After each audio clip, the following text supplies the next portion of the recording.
Minha esposa disse, o melhor presente seria você ser um pai decente, não um perdedor patético e inútil. Minha filha concordou e repetiu. Então eu devolvi o carro que tinha comprado para ela, saí de casa e dei entrada no divórcio.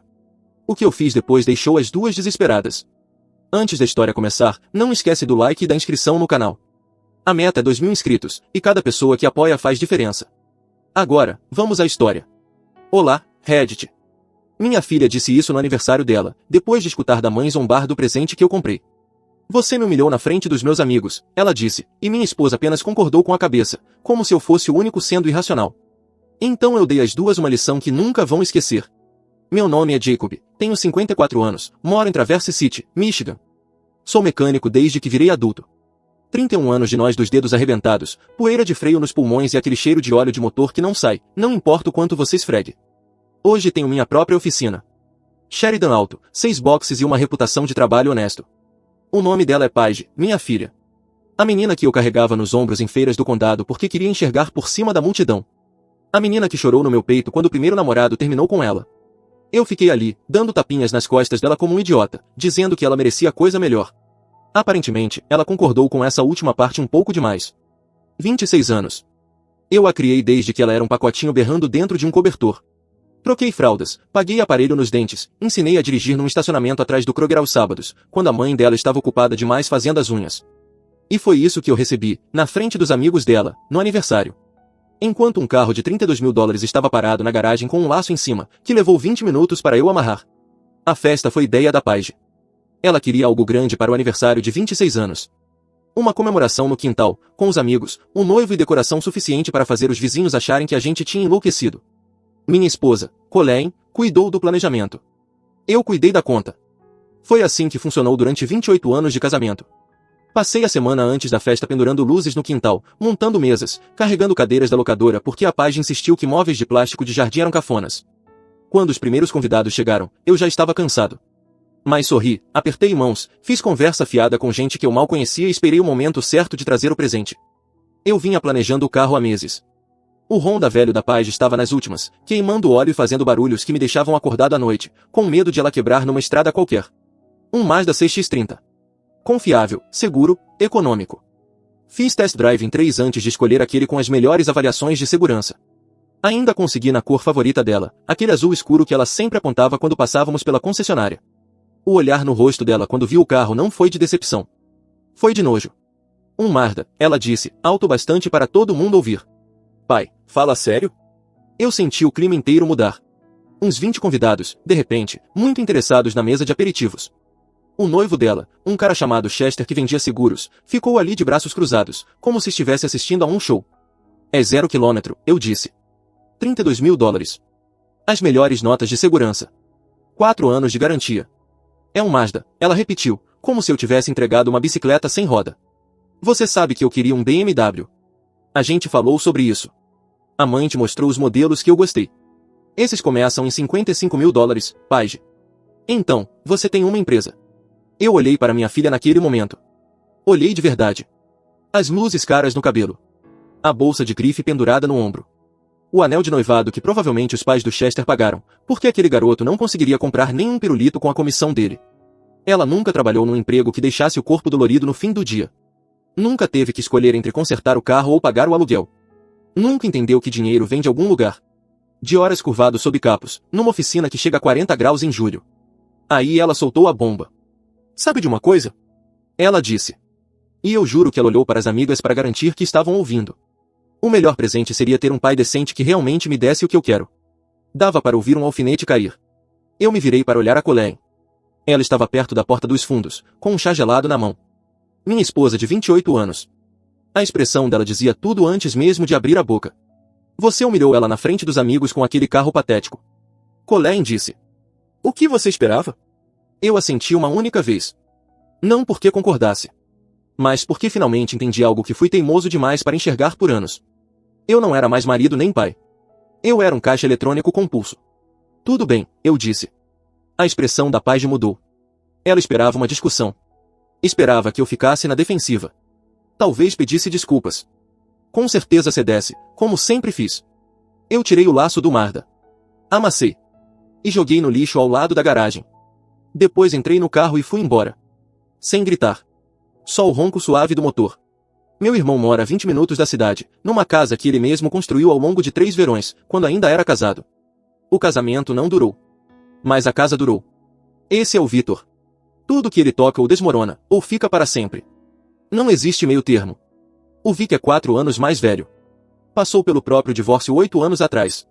A ex levou os filhos para o raio e deixou ele só com a casa e um hobby de marcenaria que começou como distração e virou obsessão. Ele tem 2 filhos que vê 2 vezes por ano, se tiver sorte. Se alguém entendia o que eu estava passando, era ele. Ele estava na varanda quando cheguei.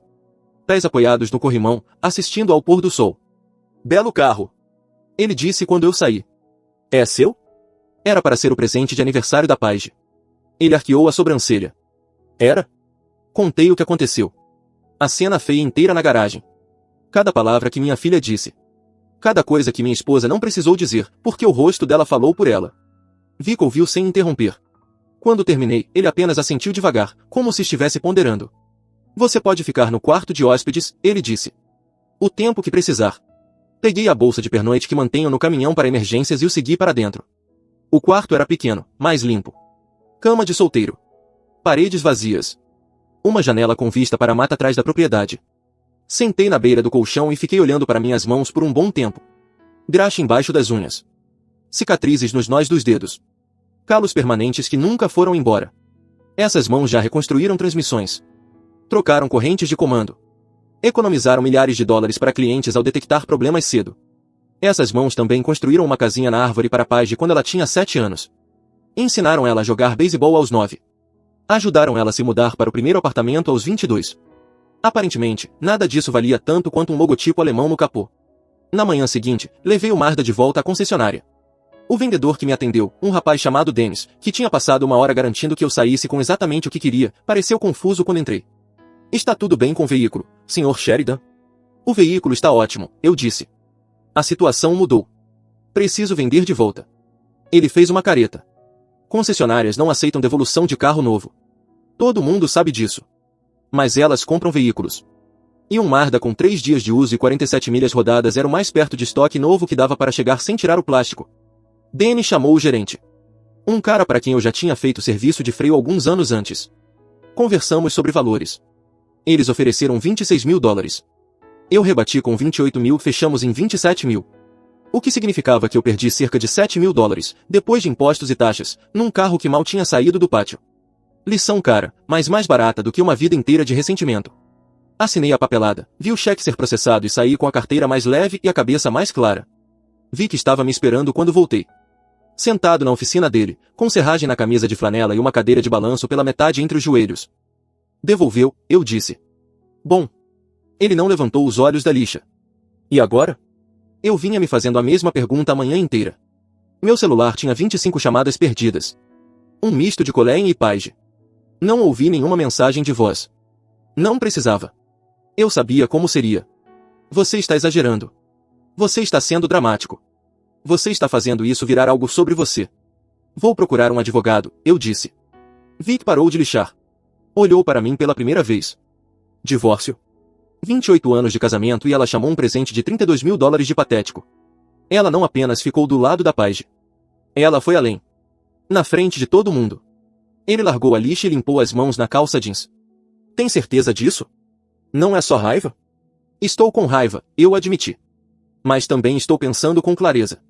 Vic assentiu. Conheço um cara. O mesmo que eu usei. Ele anotou um nome e um número num pedaço de madeira e me entregou. Leonard. Traverse City. Liguei no dia seguinte e marquei uma consulta para o fim da semana. A recepcionista perguntou se seria um processo consensual ou litigioso. Eu disse que, honestamente, ainda não sabia, mas tinha a sensação de que não seria amigável. O escritório de advocacia ficava num pequeno centro comercial, espremido entre um salão de manicure e uma lanchonete. Nada exatamente impressionante. O próprio advogado combinava com o lugar. Meados dos 60. Barba grisalha. Óculos de leitura apoiados na ponta do nariz. Fale dos seus bens, ele disse depois que cobrimos o básico. Eu expliquei tudo. A casa, comprada há 22 anos, quitada 9 anos antes do prazo porque eu fazia hora extra sempre que podia. A oficina, que construí do zero com um empréstimo para pequeno empresário, quitado completamente há 8 anos. 2 veículos. Contas de aposentadoria. Uma conta poupança que eu vinha construindo discretamente havia anos, sem contar para Colleen, porque ela tratava dinheiro como se nascesse em árvore. Leonard fazia anotações, fazia perguntas, soltava sons que podiam ser aprovação ou preocupação. Quando terminei, ele se recostou na cadeira e me analisou.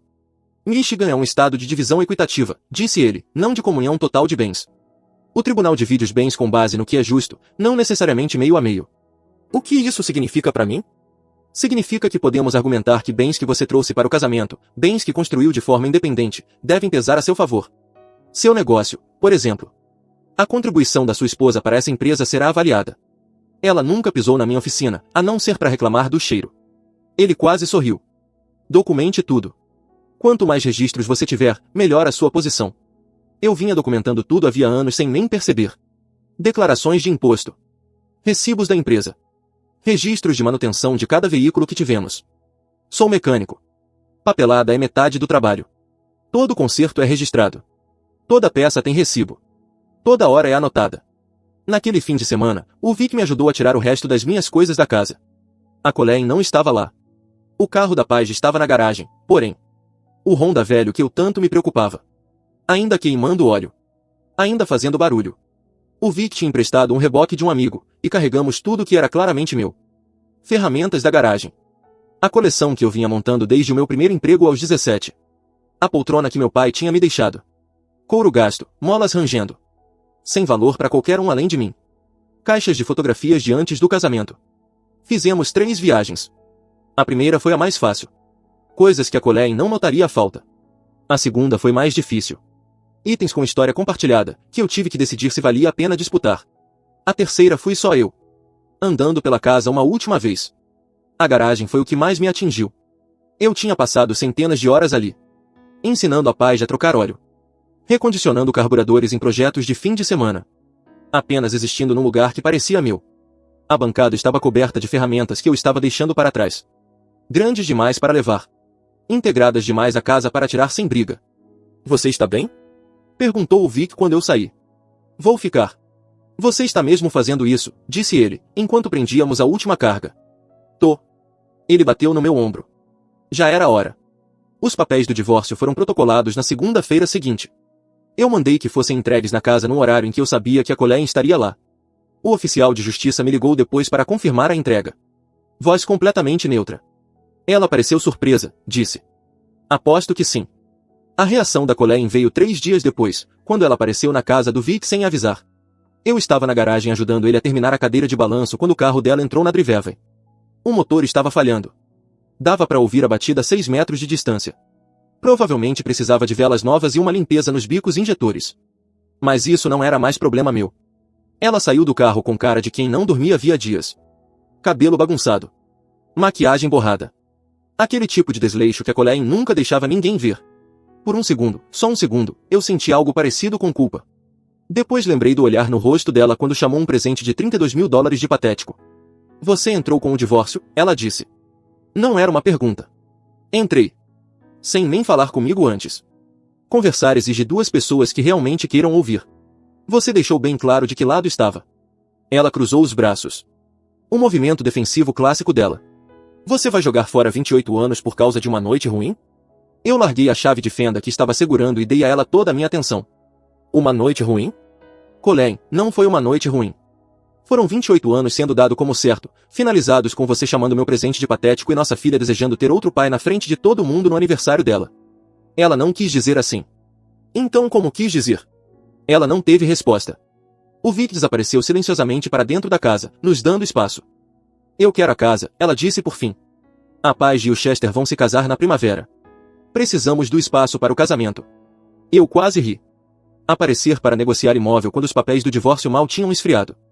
Isso exigia coragem. O Leonard Voss está cuidando disso, eu disse. Peça para o seu advogado falar com ele. Leonard Voss? Os olhos dela se estreitaram. Você está usando o advogado do divórcio do Victor? Estou. Jacob, isso é loucura. A gente pode resolver isso. Você só está chateado. Eu não estou chateado, eu disse. E era verdade. Eu terminei. É bem diferente. Ela me encarou por um longo momento, procurando alguma coisa no meu rosto. Talvez o velho Jacob. O que recuava, acalmava as coisas, escrevia cheques para fazer problemas desaparecerem. Esse cara tinha sumido. Você vai se arrepender disso, ela disse. Veremos. Ela entrou no carro e foi embora. O motor ainda batendo. Eu observei até ela virar na estrada principal e então voltei para dentro para terminar a cadeira de balanço. O Vic estava na cozinha, fazendo café. Como foi? Mais ou menos como você imagina. Ele me entregou uma caneca. Você sabe que ela vai lutar sujo. Estou contando com isso. Dei um gole. Tenho 31 anos de registros e um advogado. Deixa ela tentar. As semanas seguintes foram um borrão de papelada e preparação. Leonard Voss valeu cada centavo. Ele puxou registros que eu nem sabia que existiam, rastreou documentação de cada compra grande, cada contribuição para casa, cada vez que eu tirei a Colleen de um buraco de cartão de crédito que ela mesma cavou. O quadro que se formou não foi bonito. Ao longo dos anos, eu tinha quitado mais de $60 mil em dívidas de cartão de crédito acumuladas pela Colleen. Lojas de departamento, compras online, almoços e jantares que somavam centenas por mês. Ela vinha vivendo acima das nossas possibilidades havia anos, e eu estava focado demais em manter a paz para confrontar. Enquanto isso, meu negócio crescia. A Sheridan Auto passou de 3 boxes para 6, de 2 funcionários para 5. A oficina valia quase $400 mil agora, construída inteiramente com base na minha reputação e no meu trabalho. A Colleen nunca tinha contribuído com uma única hora. Leonard colocou tudo numa planilha que me embrulhou o estômago. Ativos, passivos, contribuições, retiradas. Quando vi os números lado a lado, me senti mal. Não pelo que eu tinha perdido, mas por quanto tempo deixei aquilo acontecer. Isso é forte, disse Leonard, batendo na planilha. Muito forte. O advogado da sua esposa provavelmente vai pressionar por mediação antes do julgamento. Que pressionem, eu disse. Não vou aceitar menos do que é justo. A oficina virou praticamente onde eu morava. Me joguei no trabalho, pegando todo o serviço que aparecia, ficando até tarde para colocar a papelada em dia, chegando cedo para preparar os boxes. Meus funcionários perceberam a mudança, mas não comentaram. Tem algo no trabalho com motores que limpa a cabeça quando você não quer pensar na vida pessoal. A concentração necessária para rastrear um problema, seguir uma falha, consertar algo quebrado. Cada carro que eu colocava de volta na estrada parecia uma vitória quando todo o resto era caos. Numa semana, um cliente trouxe um Mustang antigo que 3 outros mecânicos já tinham desistido. Falha intermitente. Sem causa clara. O tipo de problema que dá vontade de empurrar o carro para um lago. Passei 2 dias nele, rastreei a falha até uma microfissura numa mangueira de vácuo que só abria quando o motor atingia certa temperatura. O cliente quase chorou quando entreguei as chaves. Aquilo foi bom. O Vic aparecia toda terça-feira com o almoço. Virou nossa tradição. Ele chegava por volta do meio-dia com sanduíches da delicatessen da rua, e a gente comia no meu escritório enquanto ele falava do projeto de marcenaria mais recente, e eu atualizava ele sobre o divórcio. O advogado da Colleen está pressionando pela casa, eu disse numa terça. Diz que ela tem direito por ser a casa da família. O que o Leonard diz? Que dá para rebater. A hipoteca foi quitada com a minha renda. O nome dela está na escritura, mas ela nunca colocou um centavo nos pagamentos. O Vic assentiu. Você ainda tem os registros disso tudo? Cada cheque, cada extrato bancário, cada comprovante de pagamento dos últimos 22 anos. Ele sorriu. Esse é meu irmão. A Paige entrou em contato 1 mês depois do início do processo. Não foi ligação. Nem visita. Uma mensagem de texto. 4 palavras. Isso é culpa sua. Culpa minha. Eu trabalhei semanas de 60 horas para dar a ela tudo o que queria.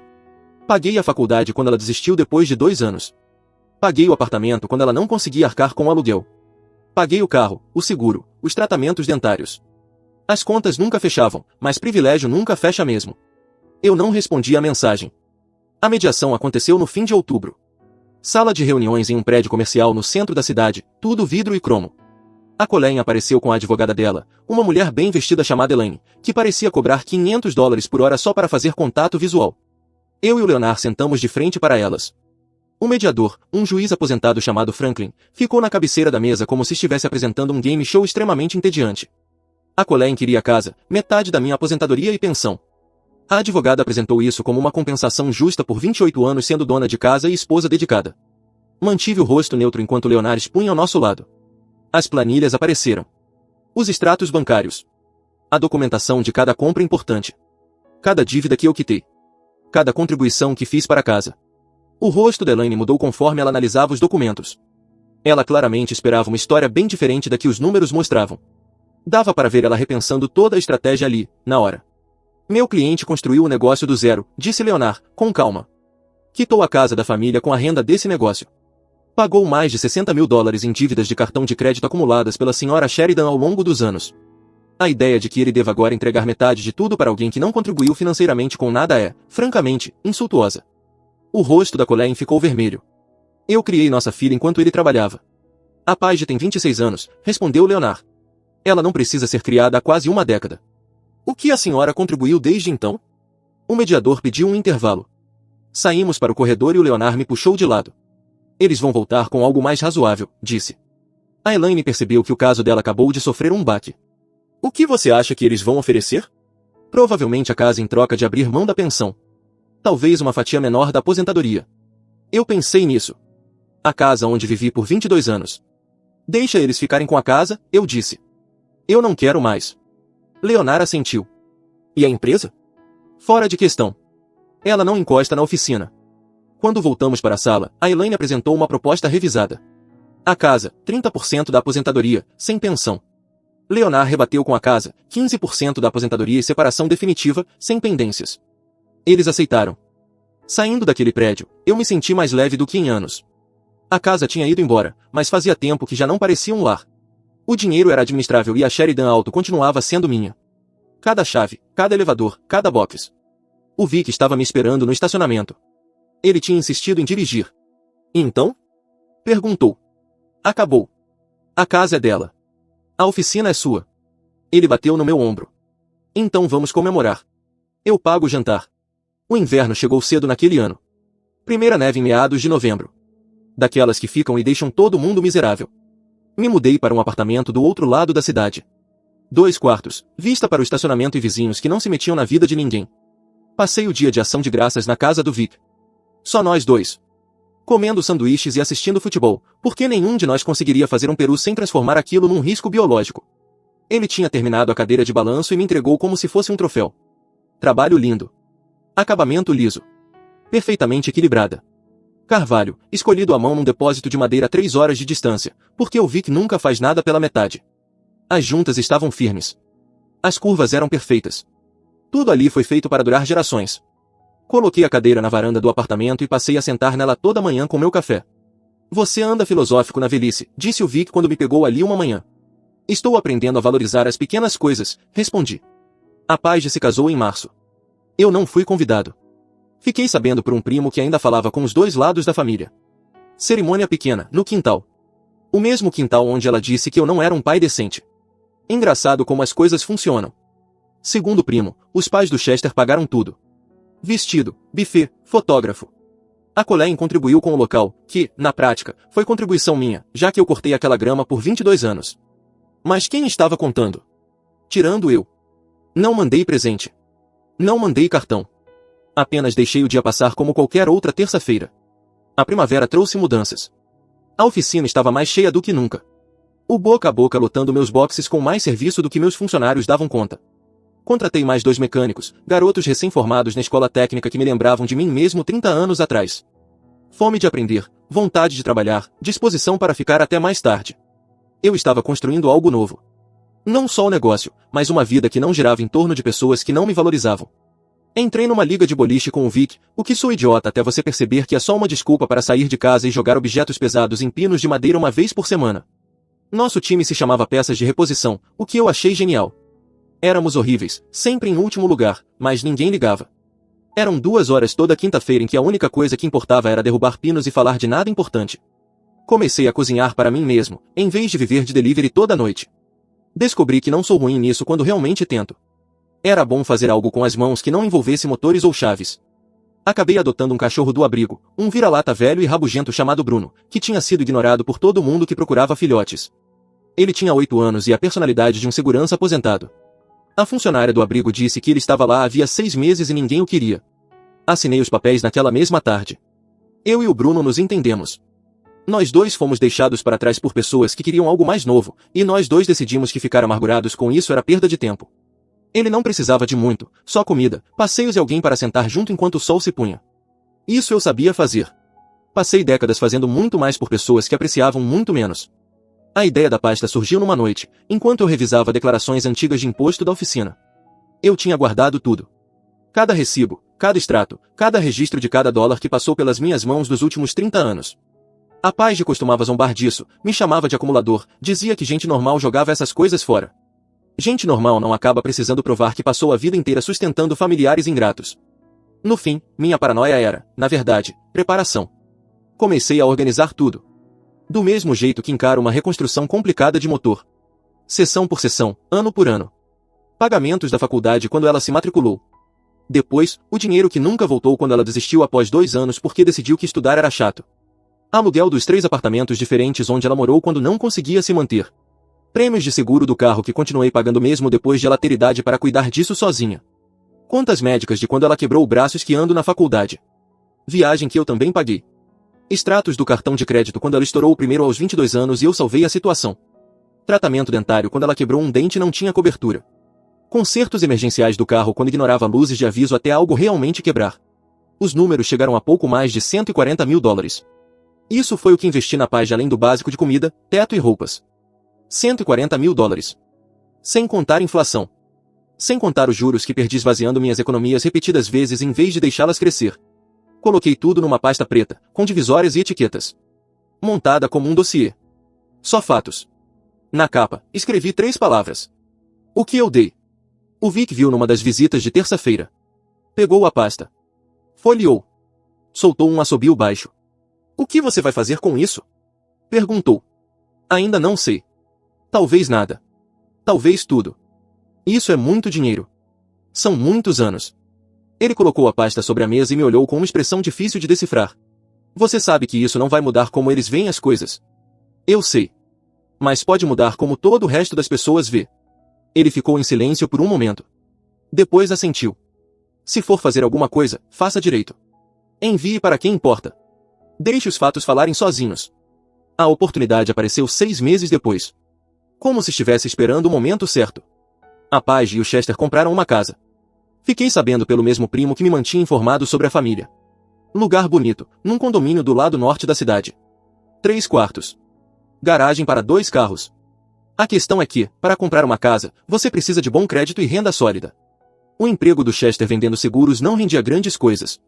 E a Paige trabalhava meio período numa boutique, ganhando pouco acima do salário mínimo. Então como eles deram entrada? As contas não fechavam. E eu sou bom com números. O primo preencheu as lacunas. A Colleen tinha feito um empréstimo com garantia da casa que eu deixei para ela. Usou o dinheiro para ajudar a Paige e o Chester na entrada. $40 mil. Pegou o dinheiro emprestado usando como garantia o patrimônio que eu construí com 30 anos de trabalho em motores e horas extras. A mesma casa que eu quitei antes do prazo. A mesma casa da qual eu abri mão para manter a paz. Agora, financiando mais uma geração de gente cheia de direito. Eu não deveria ter ficado surpreso. Mas ouvir isso em voz alta, saber que meu trabalho tinha sido transformado em um presente para a filha que desejou publicamente ter outro pai, fez algo dentro de mim simplesmente se calar. O Vic percebeu a mudança quando apareceu naquela terça-feira. Você está com aquele olhar, disse ele, colocando o sanduíche na mesa. Que olhar? Aquele que você faz pouco antes de tomar uma decisão ou muito inteligente ou muito estúpida.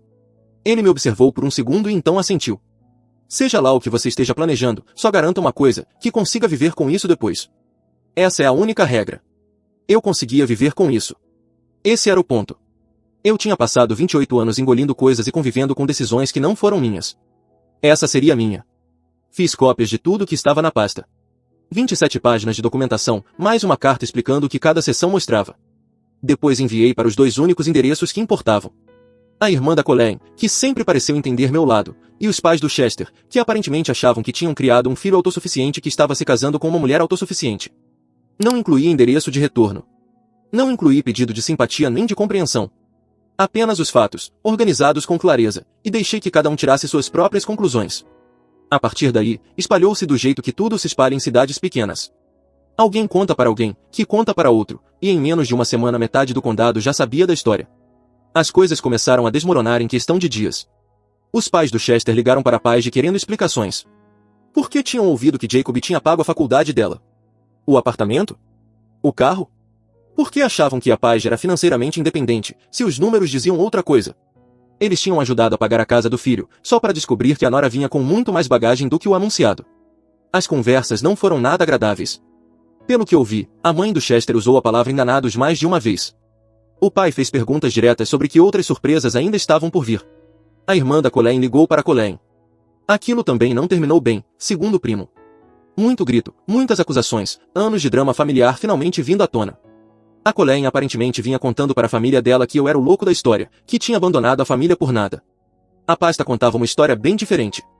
A irmã dela começou a fazer perguntas que a Colleen não queria responder. O Chester também começou a fazer perguntas que a Paige não queria responder. O primo disse que havia tensão, brigas, silêncios longos que se arrastavam por noites inteiras. A lua de mel dos recém-casados tinha acabado, substituída pelo que acontece quando você percebe que seu parceiro vem com muito mais passado do que você imaginava. Os pais do Chester aparentemente pressionaram por terapia de casal. A Paige teria dito para eles se meterem menos. Isso deu exatamente no que você imagina. Eu ouvi tudo isso de segunda mão, pelos corredores da família.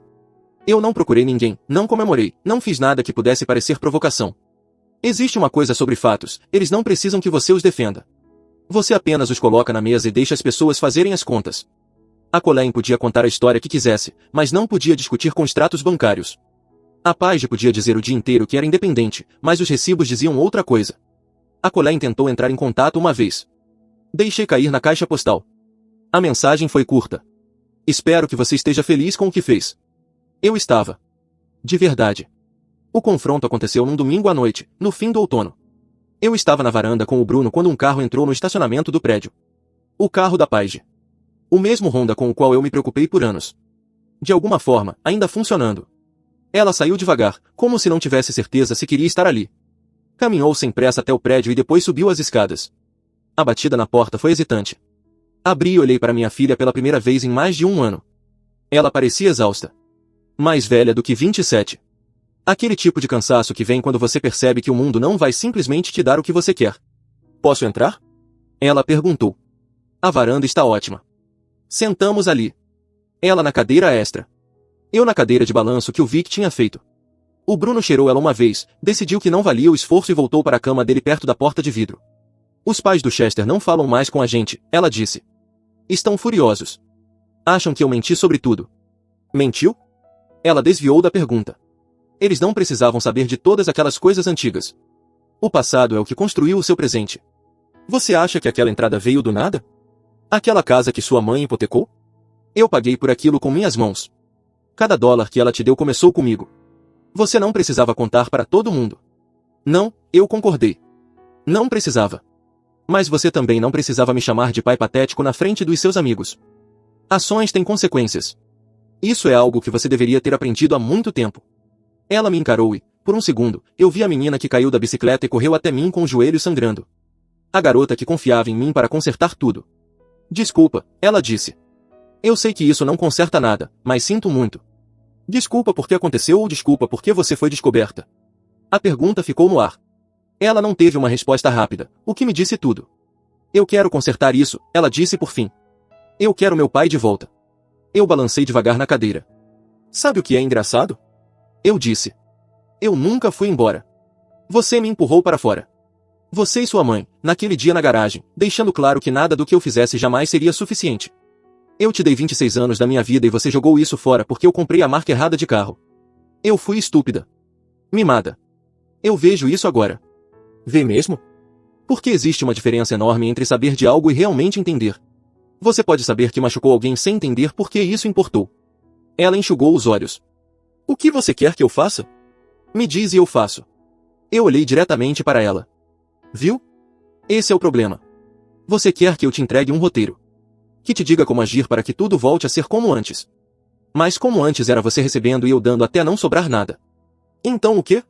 Você quer consertar isso? Mereça. Não apareça só com um pedido de desculpas esperando que tudo fique bem. Comece a ser alguém que entende o valor do que jogou fora. Quando você conseguir olhar nos meus olhos e me dizer o que realmente mudou, não só do que você se sente culpada, talvez a gente converse. E, mesmo assim, não prometo nada. Eu não vou ficar parado esperando enquanto você decide se eu valho o esforço. Agora eu me coloco em primeiro lugar. Se isso for difícil demais para você, a porta está ali. Ela ficou sentada um tempo, digerindo aquilo. Eu via que ela queria discutir, queria reagir. Mas ficou em silêncio. Talvez tivesse finalmente aprendido que a atitude não ia ganhar essa. Eu vou tentar, ela disse, baixo. Tentar é um começo. Ela foi embora alguns minutos depois. Cabeça baixa. Sem abraço, sem grandes promessas, sem cena dramática de reconciliação como eu quase esperava. Apenas caminhou até o carro e foi embora. O motor ainda soava ruim. Provavelmente continuaria assim até ela aprender a cuidar das coisas sozinha. O Bruno voltou, se jogou aos meus pés. Cocei atrás das orelhas dele e observei o último resto de luz do dia desaparecer. Eu não sabia se a Paige realmente iria mudar. Não sabia se ela tinha dentro de si o que é necessário para consertar coisas de verdade. Mas isso agora era com ela. Não comigo. Se você curtiu essa história, não esquece de hypar, deixa o like, se inscreve no canal, ativa o sininho e compartilha com alguém que também gosta desse tipo de história. Comenta aí de onde você está assistindo. Seu apoio faz toda a diferença. Obrigado por acompanhar até o final.